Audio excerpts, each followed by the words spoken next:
Hi, seventh graders. Welcome to the month of November for your second book talk of the year. I wanted to start with a couple reminders about how to get a book from the library, especially now that we are learning from home for the time being. Um, the first way is to place books on hold using Destiny Discover, which is located on the Library Media Center homepage. The way that you can get there is by going to the Valley Middle School homepage and clicking on the Academics tab at the top, and then selecting Library Media Center. From there, you use the Destiny Discover Library Catalog button, which is located right here at the top. You will log in using your student ID and your Colab password, and after you've placed books on hold, you get a Schoology message from either me or Mrs. Kump to let you know that the books are ready for pickup. And the books are going to be located on a cart inside the vestibule outside of the main office. And the message on Schoology that you'll receive will give you all the information about the hours and the days that that's open. And there will be some more information coming about that very soon as well. The other way, of course, to get good books to read is to use Mac and Via, which is the app on your iPad. And you can use that for ebooks and audiobooks as you have been doing. If you have any questions about how to get a book from the library after some of this information has come out, please do let me know. Ask your teacher if you have questions that I can't answer, and they can get those questions to me too. On Destiny Discover, we're trying to make it easier for you to shop for good books to read, and so we're changing up the top banner of the Discover catalog just to make it a little bit more user-friendly. Last week and the week before, we had our banner with books about elections and voting with the presidential election going on. And I'm going to show you that today we've switched that up to books for those who are needing a Zoom break. We know that you're going to be at home and using your iPad and computer even more than maybe you were before. So maybe you're going to be looking for some books where you're going to get a chance to use your hands a little bit, whether it's in the kitchen or doing some other hands-on kinds of projects with building or with crafting. So this banner changes every week or two, just trying to give you some new ideas of books to look at. And again, if you were to click on any of these, log in up here in the top right corner, use your student ID and your Colab password, and then you'd see a little button that says hold. And once you place that book on hold, you just wait. You'll get a message from us in Schoology that says the book is ready to come and pick up. Another thing to be aware of is below this set of topic buttons, we do have these collections, which is another way to do some shopping for books. We often are going to be adding to this list just to give you, again, some different ways to do some looking for good stories to read or good books to look at.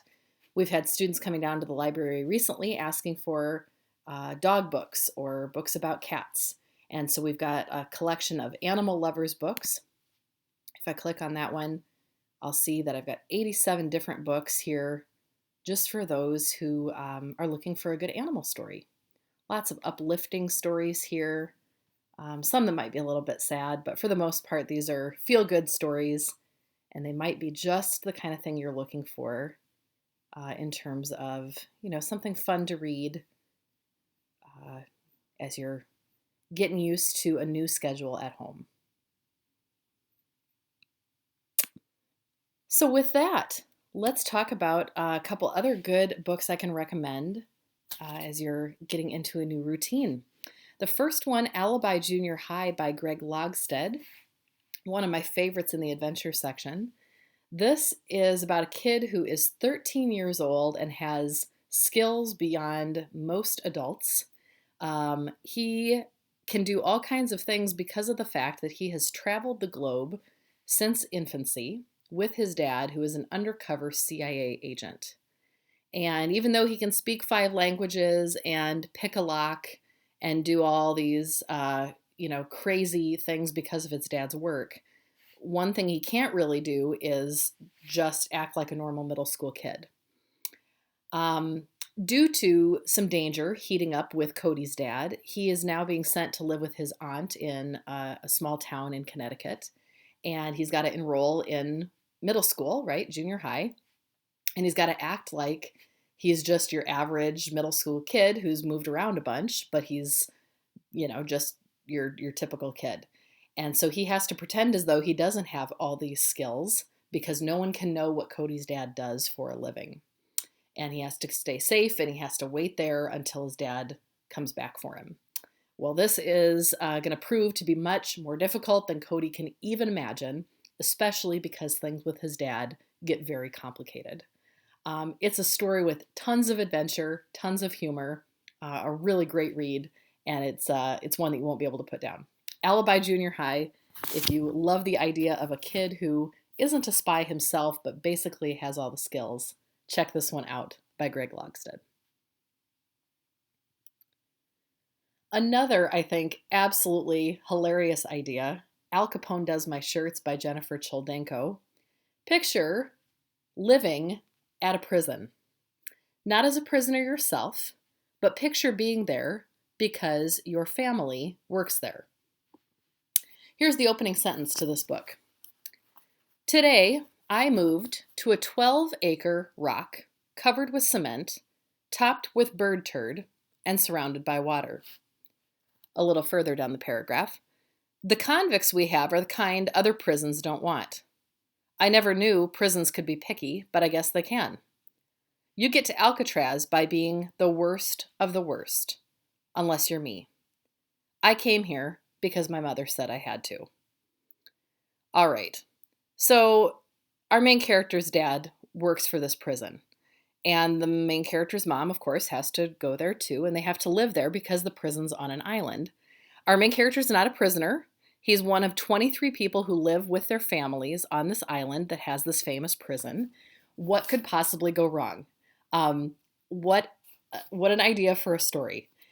This is historical fiction because our main character lives there at a time when some of the worst criminals of all time are living and breathing and eating and managing to stay on this prison. Al Capone being one of the top, convict criminals of all time. You're going to learn some great history. You're going to see this character try to keep himself out of trouble, and it's just a really fun read. So Al Capone Does My Shirts is the name of this book, and if you would like to see what it might be like to be a resident of a prison without being in prison yourself, this book imagines what that could be like. Avalanche by Paul Krupp. Sorry for the blurry cover image there. I could not get a better picture of that. But this is such a quick, exciting read. It's about 80 pages long, so a really short one. But it's based on a true story. And this is about a group of teenagers who go on a winter camping trip.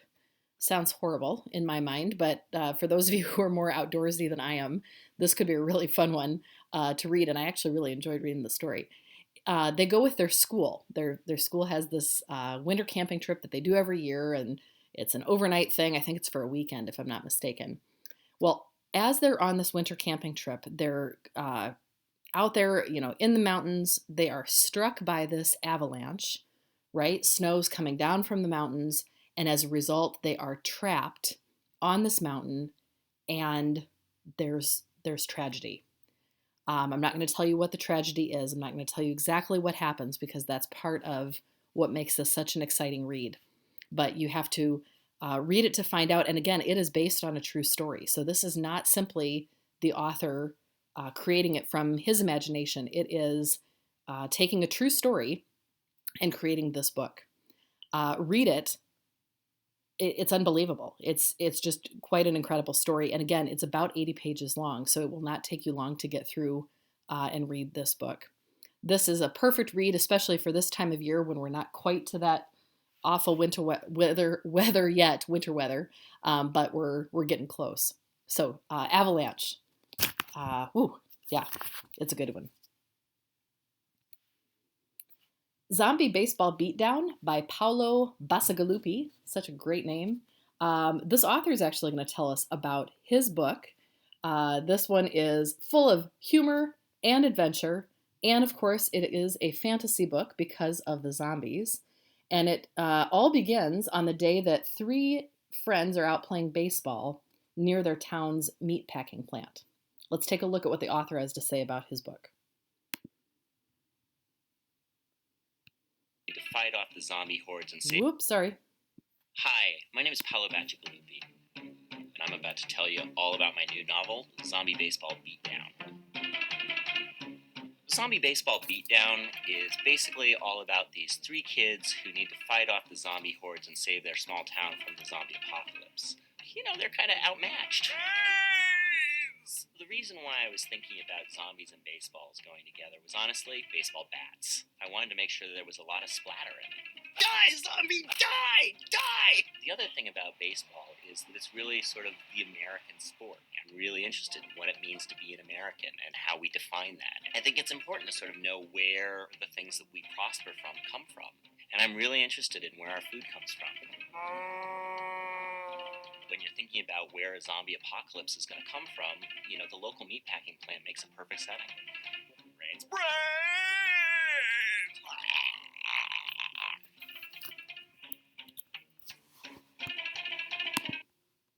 How can that book not be so much fun?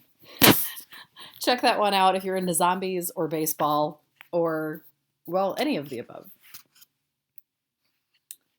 My last one to share is a sports read by K.A. Holt.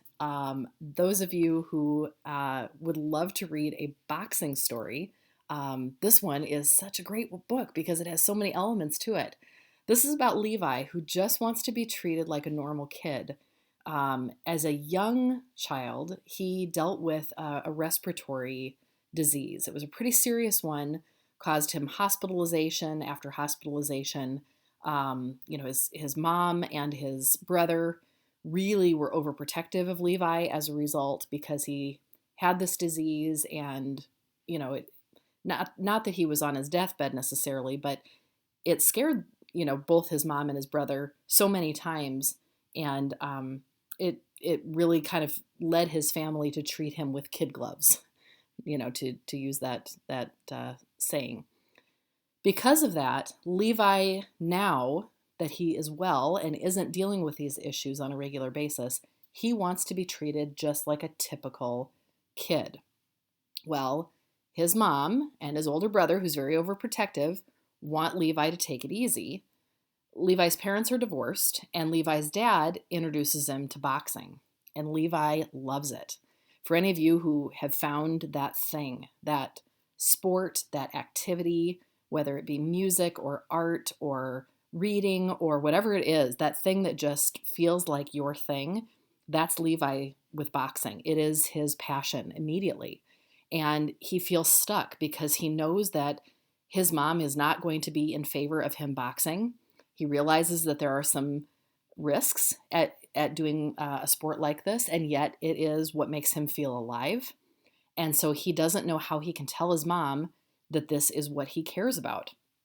How can he convince his family to let him do this thing that he loves, and also respect the fact that his mom and his brother worry so much about him. So it's kind of a toss-up. This is that story, Knockout by K.A. Holt. Read this book. Whether you are into boxing or not, you are going to absolutely relate to Levi and his struggle. My last announcement in my book talk today is about our book fair. We would be doing this in person if not for COVID, but we get to do it online, which is as well an exciting thing. It's going to be offered starting Monday, November 16th and run through the 29th of the month.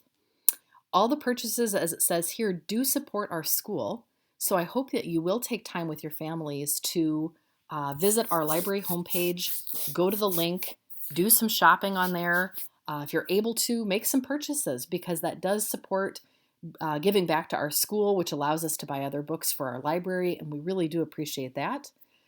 Even if it's just to browse around and get some ideas and let me know, hey, I'm not able to buy anything myself, but I would love for you to buy this for the library. That's really helpful too, because it lets me know what we should get in the library, books that you would like to check out, and that would be great to know.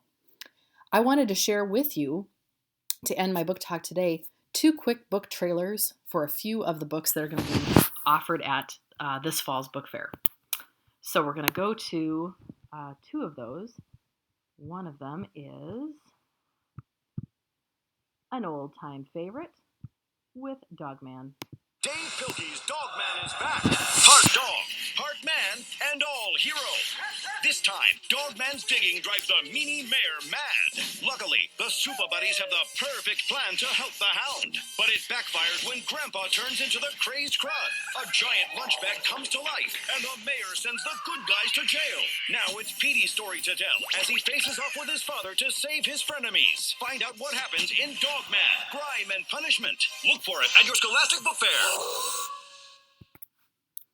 Always fun, and I know that many of you are fans of Dogman. One other thing to show you is that they're selling as well some other things related to gaming. Your favorite video games are now your new favorite graphic novels. In the first Hello Neighbor graphic novel, find out the secrets behind the old Bosco Bay theme park that Neighbor designed years ago and the eerie disappearances that have followed. And enjoy the smiles and laughter of some of the best cartoons and comics to ever come out of Joey Drew Studios. See the adventures and antics of Bendy, Boris the Wolf, Alice Angel, and all their friends and enemies. Don't miss the all-new graphic novels based on these hit video games, Hello Neighbor, The Secret of Bosco Bay, and Bendy Crack Up Comics Collection at your Scholastic Book Fair.